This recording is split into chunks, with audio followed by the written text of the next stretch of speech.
Hi ಎಲ್ರಿಗೂ ಹೇಗಿದ್ದೀರಾ? Welcome back to kids at VVM YouTube ಚಾನಲ್ಗೆ. ಇವತ್ತು ಗುರು ಪೂರ್ಣಿಮೆ ಆಗಿರೋದ್ರಿಂದ ಸ್ವಲ್ಪ ಬೇಗನೆ ಎದ್ದು ಮನೆಯೆಲ್ಲ ಕ್ಲೀನ್ ಮಾಡ್ಕೊಳ್ಳೋಣ ಅಂತ ಹೇಳಿ ಟೆಂಪಲ್ಗೆ ಹೋಗಿ ಬರೋಣ ಅಂದ್ಕೊಂಡ್ವಿ. ಸೊ 5 o'clock ಎಲ್ಲ ಎದ್ದೆ. ಮಾರ್ನಿಂಗ್ ಅಷ್ಟು ಬೇಗ ಎದ್ದರೂ ಕೂಡ ಸ್ವಲ್ಪ ಕೆಲಸ ಮಾಡೋದು ಯಾಕೋ ಟೈರ್ಡ್ ಅನ್ನಿಸ್ತಾ ಇತ್ತು. ಸೊ ಹಾಟ್ ವಾಟರ್ ಕುಡಿಯೋದ್ರಿಂದ ಎನರ್ಜಿ ಬರುತ್ತೆ ಅಂತ ಹೇಳ್ಬಿಟ್ಟು ಸ್ವಲ್ಪ ಬಿಸಿ ನೀರನ್ನ ಕಾಯಿಸ್ಕೊಂಡು ಕುಡಿತಾ ಇದ್ದೀನಿ. ಖಾಲಿ ಹೊಟ್ಟೆಯಲ್ಲಿ ಈ ಥರ ಬಿಸಿ ನೀರು ಕುಡಿಯೋದ್ರಿಂದ ಡೈಜೆಸ್ಟಿವ್ ಸಿಸ್ಟಮ್ ಕೂಡ ಸರಿ ಹೋಗುತ್ತೆ. ಬ್ರೇಕ್ಫಾಸ್ಟ್ಗೆ ಅಂತ ಹೇಳಿ ನಾನಿಲ್ಲಿ ಕಾರ್ನ್ ಸಲಾಡ್ ಮಾಡ್ತಾ ಇದ್ದೀನಿ. ಕಾರ್ನ್ ಜೊತೆಗೆ ನಾನು ಹಸಿ ಕಾಳು ಅವರೆಕಾಳು ಹಾಕ್ತಾ ಇದ್ದೀನಿ ಕುದಿಯೋದಕ್ಕೆ.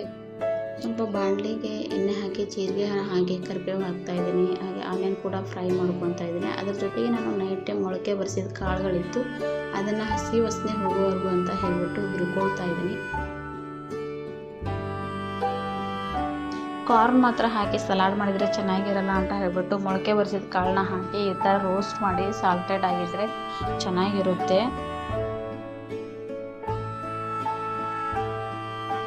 ನಾನಿಲ್ಲಿ ಕೆಲವೊಂದು ತರಕಾರಿಗಳನ್ನ ಆ್ಯಡ್ ಮಾಡ್ತಾ ಇದ್ದೀನಿ. ಸೌತೆಕಾಯಿನ ಹಾಕ್ತಾ ಇದ್ದೀನಿ, ಕಟ್ ಮಾಡಿ ಸಿಪ್ಪೆ ತೆಗೆದಿರ್ತಕ್ಕಂಥದ್ದು. ಹಾಗೆ ಅದರ ಜೊತೆಗೇ ಕಟ್ ಮಾಡಿರೋ ಕ್ಯಾರೆಟ್ ಕೂಡ ಹಾಕ್ತಾ ಇದ್ದೀನಿ ಇಲ್ಲಿ ನಾನು. ಸೊ ಕ್ಯಾರೆಟ್ ಕಣ್ಣಿಗೆ ತುಂಬ ಒಳ್ಳೆಯದು, ತಿನ್ನೋದಕ್ಕೆ ಕೂಡ ತುಂಬ ಟೇಸ್ಟಿಯಾಗಿರುತ್ತೆ. ಹಾಗೆಯೇ ಟೊಮೊಟೊ ಕೂಡ ಕಟ್ ಮಾಡಿಟ್ಟಿದ್ದೆ. ಅದ್ರ ಜೊತೆಗೆ ರೆಡ್ ಕ್ಯಾಪ್ಸಿಕಮ್ನ ಯೂಸ್ ಮಾಡ್ತಾ ಇದ್ದೀನಿ. ಸ್ವಲ್ಪ ಹಣ್ಣಾಗಿರೋ ಮ್ಯಾಂಗೋ ಇತ್ತು ಮನೇಲಿ, ಅದು ಕೂಡ ಸ್ಲೈಸ್ ಮಾಡಿ ಹಾಕ್ತಾ ಇದ್ದೀನಿ ಸಿಪ್ಪೆ ತೆಗೆದುಬಿಟ್ಟು. ಒಂದೇ ಥರ ಸಲಾಡ್ ತಿಂದು ಬೋರ್ ಆಗಿರುತ್ತಲ್ವ, ಆವಾಗ ಈ ರೀತಿ ಸಲಾಡ್ ಮಾಡ್ಕೊಂಡು ತಿಂದರೆ ತುಂಬ ಟೇಸ್ಟಿಯಾಗಿರುತ್ತೆ. ಮೊಳಕೆ ಕಟ್ಟಿದ ಕಾಳನ್ನು ಫ್ರೈ, ಹಾಗೆ ಅದಕ್ಕೆ ಕಾರ್ನ್ ಆ್ಯಂಡ್ ಬೀನ್ಸ್ ಕೂಡ ಹಾಕಿ ರುಚಿಗೆ ತಕ್ಕಷ್ಟು ಉಪ್ಪು ಮತ್ತು ಪೆಪ್ಪರ್ ಪೌಡ್ರ್ 1/2 ಟೇಬಲ್ ಸ್ಪೂನ್ನ ಹಾಕ್ತಾ ಇದ್ದೀನಿ. ಮಿಕ್ಸ್ ಮಾಡಿದರೆ ಈ ಒಂದು ಸಲಾಡ್ ರೆಡಿ ಆಯಿತು.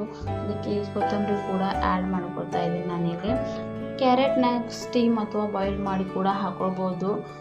ಲೆಮನ್ ಬಂದುಬಿಟ್ಟು ಆಪ್ಷನಲ್ಲು, ನೀವು ಲೆಮನ್ನ ಕಟ್ ಮಾಡಿಬಿಟ್ಟು ಹಾಕೊಳ್ಬೋದು ಅಥವಾ ಸ್ಕಿಪ್ ಕೂಡ ಮಾಡ್ಬೋದು. ಆ್ಯಂಡ್ ಇದು ಒಂದು ವೆಜ್ ಸಲಾಡ್ ರೆಡಿ ಆಗೋಯಿತು.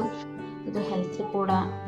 ಬ್ರೇಕ್ಫಾಸ್ಟ್ಗೆ ನಾನು ಸಲಾಡ್ ಮಾಡಿದ್ದೆ. ಹಾಗೆ ನಮ್ಮ ಮನೆಯವರು ಬೇಗ ಹೊರಟೋದು ಆಫೀಸ್ಗೆ. ಗುರು ಬ್ರಹ್ಮ ಗುರು ವಿಷ್ಣು ಗುರುದೇವ್ ಮಹೇಶ್ವರ, ಗುರು ಸಾಕ್ಷಾತ್ ಪರಬ್ರಹ್ಮ ತಸ್ಮೈ ಶ್ರೀ ಗುರುವೇ ನಮಃ. ಎಲ್ರಿಗೂ ಗುರು ಪೂರ್ಣಿಮೆಯ ಶುಭಾಶಯಗಳು. ಇವತ್ತು ಬನಾನಾ ಕೇಕ್ ಮಾಡೋಣ ಅಂತ ಹೇಳ್ಬಿಟ್ಟು ನನ್ನ ಮಗನಿಗೆ ಹೇಳಿ ಸ್ಕೂಲಿಗೆ ಕಳಿಸ್ಬಿಟ್ಟಿದ್ದೆ. ಸೊ ಹಾಗಾಗಿ ಅವನು ರಿಟರ್ನ್ ಬಂದಾಗ ಬನಾನಾ ಕೇಕ್ ಇಡುತ್ತಾನೆ ಅಂತ ಹೇಳಿ ಇವಾಗ ರೆಡಿ ಮಾಡ್ತಾಯಿದ್ದೀನಿ. ಅದಕ್ಕೆ 2 ಬನಾನಾ ತೊಗೊಂಡಿದ್ದೀನಿ. 2 ಬನಾನಾ ಅಂದರೆ ಪೂರ ಹಣ್ಣಾಗಿರೋ ಬನಾನಾ ಕೂಡ ತೊಗೊಳ್ಬೋದು. ಸೊ ನಾನಲ್ಲಿ ಸ್ವಲ್ಪ ಹಣ್ಣಾಗಿರೋ ಬನಾನಾ ತೊಗೊಳ್ತಾಯಿದ್ದೀನಿ. ಅದಕ್ಕೆ 1 ಕಪ್ ಆಗುವಷ್ಟು ಶುಗರ್ನ ಆ್ಯಡ್ ಮಾಡ್ತಾಯಿದ್ದೀನಿ. ಹಾಗೆಯೇ ಅದೇ 1/2 ಕಪ್ ಆಗುವಷ್ಟು ಮಿಲ್ಕ್ನ ಆ್ಯಡ್ ಮಾಡ್ತಾಯಿದ್ದೀನಿ. ಅಷ್ಟನ್ನು ಮಿಕ್ಸಿ ಜಾರಲ್ಲಿ ನನಗೆ ರುಬ್ಕೊಂಡು ಬಂದಿದ್ದೀನಿ. ಸೊ ಇವಾಗ ನಾನು ಡ್ರೈನ ಮಿಕ್ಸ್ ಮಾಡ್ತಾಯಿದ್ದೀನಿ. 1 ಕಪ್ ಆಗುವಷ್ಟು ಗೋಧಿ ಹಿಟ್ಟನ್ನು ಚಾಣಿಸ್ಬಿಟ್ಟು ತೊಗೊಂಡಿದ್ದೀನಿ. ಅದಕ್ಕೆ ನಾನಿಲ್ಲಿ ಬೇಕಿಂಗ್ ಪೌಡರ್, ಬೇಕಿಂಗ್ ಸೋಡಾನ 1/2 ಟೇಬಲ್ ಸ್ಪೂನ್ 2 ಸಮ ಪ್ರಮಾಣದಲ್ಲಿ ಹಾಕ್ತಾಯಿದ್ದೀನಿ. ಅದಕ್ಕೇ 1 ಕಪ್ ಆಗುವಷ್ಟು ಅಂದರೆ 2 ಟೇಬಲ್ ಸ್ಪೂನ್ ಆಗುವಷ್ಟು ಕೋಕೋ ಪೌಡ್ರ್ ಕೂಡ ಸೇರಿಸ್ಕೊಳ್ತಾ ಇದ್ದೀನಿ. ಸೊ ಅಡುಗೆ ಎಣ್ಣೆ 1 ಟೇಬಲ್ ಸ್ಪೂನ್ ಆಗುವಷ್ಟು ಹಾಕ್ತಾಯಿದ್ದೀನಿ. ಅದಕ್ಕೆ 1/2 ಕಪ್ ಆಗುವಷ್ಟು ಕರ್ಡನ್ನು ಹಾಕ್ತಾಯಿದ್ದೀನಿ. ಇದೆಲ್ಲನೂ ಚೆನ್ನಾಗಿ ಮಿಕ್ಸ್ ಆಗೋ ರೀತಿ ನಾನಿಲ್ಲಿ ಮಿಶ್ರಣನ ಕಲಿಸ್ತಾ ಇದ್ದೀನಿ. ಈ ಕೇಕ್ನ ಕುಕ್ಕರಲ್ಲಿ ಕೂಡ ಮಾಡ್ಬೋದು. ಹಾಗೆ ನಾನಿಲ್ಲಿ ಮೈಕ್ರೋವೇವ್ ಓವನಲ್ಲಿ ರೆಡಿ ಮಾಡ್ತಾ ಇರೋದ್ರಿಂದ ಅದನ್ನು ಪ್ರೀ ಹೀಟ್ ಮಾಡೋದಕ್ಕೆ ಇಟ್ಬಿಟ್ಟಿದ್ದೀನಿ. ಸೊ ನೀವು ಒಂದು ಸರಿ ಈ ಕೇಕ್ನ ಮನೇಲೆ ಕುಕ್ಕರಲ್ಲಿ ಬೇಕಾದರೂ ಟ್ರೈ ಮಾಡಿ, ತುಂಬ ಚೆನ್ನಾಗಿ ಬರುತ್ತೆ. ಸೊ ನಾನು ಕೂಡ ಮುಂಚೆ ಒಂದು ಸರಿ ಟ್ರೈ ಮಾಡಿದ್ದೆ, ಸಾಫ್ಟ್ ಆಗಿ ಬಂದಿದ್ದು. ಇವಾಗ ಸೆಕೆಂಡ್ ಟೈಮ್ ಮಾಡ್ತಾ ಇರೋದು. ಇದಕ್ಕೆ ಸ್ವಲ್ಪ 1 ಚಿಟಿಕೆ ಆಗುವಷ್ಟು ಉಪ್ಪು ಕೂಡ ಸೇರಿಸ್ಕೊಳ್ತಾ ಇದ್ದೀನಿ. ಮೈಕ್ರೋವೇವ್ ಓವನಲ್ಲಿ ಮಾಡಬೇಕಾದವರು 180 degree Celsius heat preheat ಮಾಡ್ಕೊಳ್ಳಿ, ಅಂದರೆ ಮುಂಚೆನೇ ಹೀಟ್ ಮಾಡಿಟ್ಕೊಳ್ಳಿ.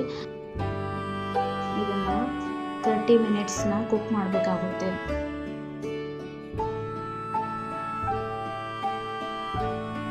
ಇಲ್ಲಿ ನಾನು ಬನಾನಾ ಮಿಕ್ಸ್ನ ಹಾಕಿ ಮಿಕ್ಸ್ ಮಾಡ್ತಾ ಇದ್ದೀನಿ ಚೆನ್ನಾಗಿ. ಯಾವುದೇ ರೀತಿ ಗಂಟು ಇಲ್ಲದಂಗೆ ಈ ಥರ ಚೆನ್ನಾಗಿ ಮಿಕ್ಸ್ ಮಾಡಿ, ಈ ಹಿಟ್ಟು ಕೂಡ ಸ್ವಲ್ಪ ನಿಮಗೆ ಗಟ್ಟಿ ಅನಿಸಿದರೆ ಅದಕ್ಕೆ ಹಾಲನ್ನು ಬಳಸಿ ತುಪ್ಪನೂ ಆ್ಯಡ್ ಮಾಡ್ಕೊಳ್ಬೋದು. ಬಟ್ ನಾನಿಲ್ಲಿ ಯಾವುದೇ ರೀತಿ ಹಾಲಾಗಲಿ ತುಪ್ಪ ಆಗಲಿ ಬಳಸ್ತಾ ಇಲ್ಲ. ಹಾಗೆ ನಾನಿಲ್ಲಿ ಬಾದಾಮಿ ಕೂಡ ಆ್ಯಡ್ ಮಾಡ್ತಾ ಇದ್ದೀನಿ. ಮಾಡ್ಬೋದು. ಇಷ್ಟು ಗಟ್ಟಿಯಾಗಿದ್ರೆ ಸಾಕು, ತುಂಬ ಚೆನ್ನಾಗಿ ಬರುತ್ತೆ. ಇಲ್ಲಿ ಬಟರ್ ಪೇಪರ್ನ ಯೂಸ್ ಮಾಡ್ತಾ ಇದ್ದೀನಿ ನಾನು ಕೇಕ್ ಮಾಡೋದ್ಮೇಲೆ.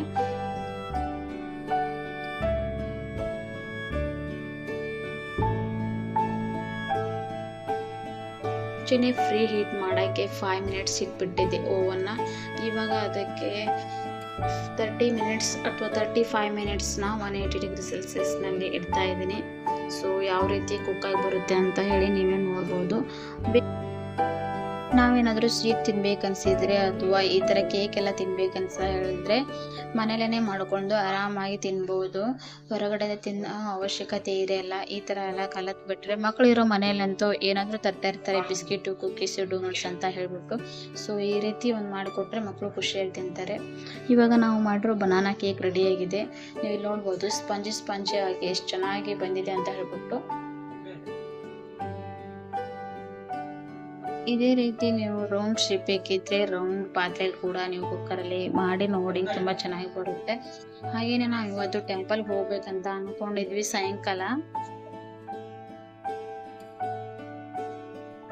ಸುಮಾರು 7 ಗಂಟೆ 7:30 ಹಂಗೆ ಸಾಯಿಬಾಬಾ ಟೆಂಪಲ್ಗೆ ಹೋಗ್ಬೇಕು ಅಂತ ರೆಡಿ ಆಗ್ತಿದ್ವಿ. ಮಕ್ಕಳನ್ನ ಕೂಡ ರೆಡಿ ಮಾಡಿದ್ದೆ. ಸೊ ಹೊರಡೋ ಗಡಿಬಿಡಿಯಲ್ಲಿ ನನ್ನ ಮಗ ಅಂತೂ ಫುಲ್ ನಿದ್ದೆ ಮಾಡಿಬಿಟ್ಟ. ಅವ್ನ ಎಪಿಸೋಡ್ ಸ್ವಲ್ಪ ಲೇಟಾಗಿ ಹೋಯ್ತು. ಹಾಗೂ ನೈಟಲ್ಲಿ ತುಂಬ ಕ್ಯೂ ಆಗಿತ್ತು. ಮಕ್ಕಳನ್ನ ಕರ್ಕೊಂಡು ಹೇಗೆ ಒಳಗಡೆ ಹೋಗೋದಂತ ಯೋಚನೆ ಮಾಡ್ತಾ ಇದ್ವಿ. ಬಟ್ ನಮ್ಮ ಟ್ವಿನ್ಸ್ ಬೇಬಿ ಇರೋದ್ರಿಂದ ಡೈರೆಕ್ಟ್ ಎಂಟ್ರೆನ್ಸ್ ಸಿಗ್ಬಿಡ್ತು. ಮ್ಯಾನೇಜ್ಮೆಂಟ್ ಅವರು ಚಿಕ್ಕ ಮಕ್ಕಳು ಇರೋದ್ರಿಂದ ಅಲ್ಲಿ ಎಲ್ರಿಗೂ ಒಳಗಡೆ ಡೈರೆಕ್ಟ್ ಎಂಟ್ರೆನ್ಸ್ ಬಿಡ್ತಾ ಇದ್ರು.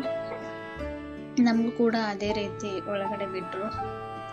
ಸಾಯಿಬಾಬಾ ದರ್ಶನ ಮಾಡೋಕ್ಕೆ ನಾವು ಹೋಗಿದ್ವಿ. ಸೊ ಅಲ್ಲಿ ತುಂಬ ಅಂದರೆ ತುಂಬ ಚೆನ್ನಾಗಿ ಹೂವಿನ ಅಲಂಕಾರ ಎಲ್ಲ ಮಾಡಿದ್ರು.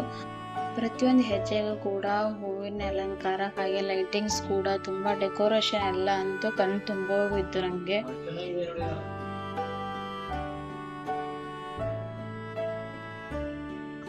ಒಂದೇ ಕಡೆಯಲ್ಲಿ ಸಾಯಿಬಾಬಾ ಮತ್ತು ಈಶ್ವರ, ಹಾಗೆ ಮಹಾಲಕ್ಷ್ಮಿ, ಗಣೇಶ ಟೆಂಪಲು ಎಲ್ಲನೂ ಇತ್ತು. ಹಾಗೆ ಗಾರ್ಡನಿಂಗ್ ಕೂಡ ಇತ್ತು. ಸೊ ನಾವು ನೋಡಬೇಕಾದ್ರೆ ಒಂದೇನೋ ಜಾತ್ರೆಗೆ ಬಂದಿದ್ವೇನೋ ಅನ್ನಿಸ್ತಾ ಇತ್ತು. ಸತ್ಯನಾರಾಯಣ ಪೂಜೆ ಕೂಡ ಹಾಕ್ಸಿದ್ರು. ಅಲ್ಲಿ ಹೋಗಿ ಬಂದವರಿಗೆಲ್ಲ ಪ್ರಸಾದ ಕೂಡ ಇಟ್ಟಿದ್ರು. ಪೊಂಗಲ್ ಮತ್ತು ಕ್ಯಾಪ್ಸಿಕಮ್ ರೈಸ್ ಇತ್ತು. ನಮ್ಮ ಮಕ್ಕಳು ಪೊಂಗಲ್ ತಿಂದರು, ನಾವು ಕ್ಯಾಪ್ಸಿಕಮ್ ರೈಸ್ನ ತಿಂದ್ವಿ.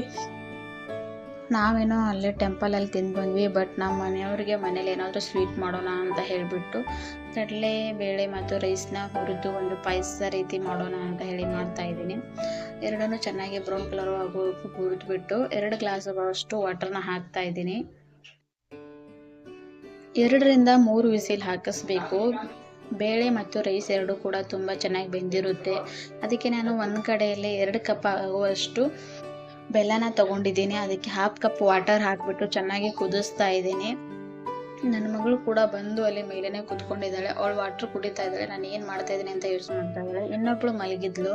ಸೊ ಹಾಗಾಗಿ ಇವಳನ್ನ ತೊಗೊಂಡೇ ಕೆಲಸ ಮಾಡಬೇಕಾಯ್ತು. ಸೊ ಇವಾಗ ಬೆಲ್ಲ ಕುದೀತಾ ಇದೆ. ಅದನ್ನು ನಾನಿಲ್ಲಿ ಕುಕ್ಕರಲ್ಲಿ ರೈಸ್ ಬೆಂದಿದೆ ಅಲ್ವಾ ಅಂತ ಚೆಕ್ ಮಾಡಿಬಿಟ್ಟು ಹಾಕ್ತೀನಿ.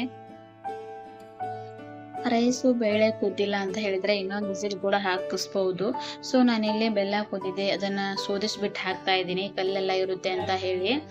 ಈ ರೀತಿ ಕುದೀತಿರುವಾಗಲೇ ಯಾಲಕ್ಕಿ ಕೂಡ ಜಜ್ಜಿಬಿಟ್ಟು ಹಾಕಿದ್ದೆ. ಒಗ್ಗರಣೆ ಅಂತ ಹೇಳ್ಬಿಟ್ಟು ಬಾದಾಮಿ, ಗೋಡಂಬಿ, ಒಣ ದ್ರಾಕ್ಷಿನ ತುಪ್ಪದಲ್ಲಿ ಫ್ರೈ ಮಾಡಿಬಿಟ್ಟು ಈ ಥರ ಒಂದು ಒಗ್ಗರಣೆನ ಕೊಡ್ತಾ ಇದ್ದೀನಿ. ಬೇಳೆ ಪಾಯಸ ರೆಡಿ ಆಗೋಯ್ತು.